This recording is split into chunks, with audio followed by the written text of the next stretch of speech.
Guys আমাদের এখানে আজ ২টা বিয়ের প্রোগ্রাম হচ্ছে। একদিকে জামাই চলে এসেছে, তাই বলল জামাই খানাটা রেডি করে দেওয়ার জন্য। আমি রেডি করতে লাগলাম ৬টা মাটন কাচ্চি দিয়ে। ৬টা মাটন কাচ্চির মাংসগুলা দিয়ে দিমু, সাইড দিয়ে দিয়ে দিমু যাতে সুন্দর দেখা যায়। একটা কুলার মাছ ছিল, আস্ত কুলার মাছ, বারবিকিউ ছিল। কুলার মাছটা দিয়ে দিলাম। আর ২টা খাসির লেগ ছিল, খাসির লেগটি দিয়ে দিলাম।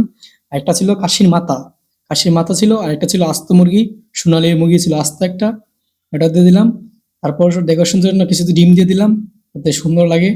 ৬টা ডিম দিয়ে দিলাম ৬ দিকে। ডেকোরেশনের মালগুলো আমি আগে থেকে কেটে রেখেছিলাম যাতে সময় নষ্ট না হয়, তারা চাওয়ার সাথে সাথে জিনিসটা দিতে পারি আমি। আর টমেটোর পাতা দিয়ে দিলাম আমি, মাছের মাথার কাছে দিয়ে দিলাম একটু যাতে সুন্দর লাগে। একটা গোলাপ ফুল কেটে রেখেছিলাম, এটার মধ্যে দিয়ে দেবো, গোলাপ ফুলটা দিয়ে দিব পাতার মধ্যে। শসা দিয়ে আরো কিছু ফুল কেটে রেখেছিলাম, এই ফুলটা দিয়ে দিলাম। ৪টা লাভ কেটে রেখেছিলাম, লাভগুলা দিয়ে দিলাম। চারদিকে ৪টা লাভ দিয়ে দিলাম।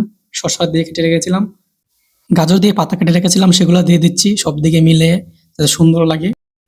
গাইস খাবারটা কিন্তু পুরোপুরি রেডি হয়ে গেছে, দেখেন কত সুন্দর লাগতেছে খাবারটা।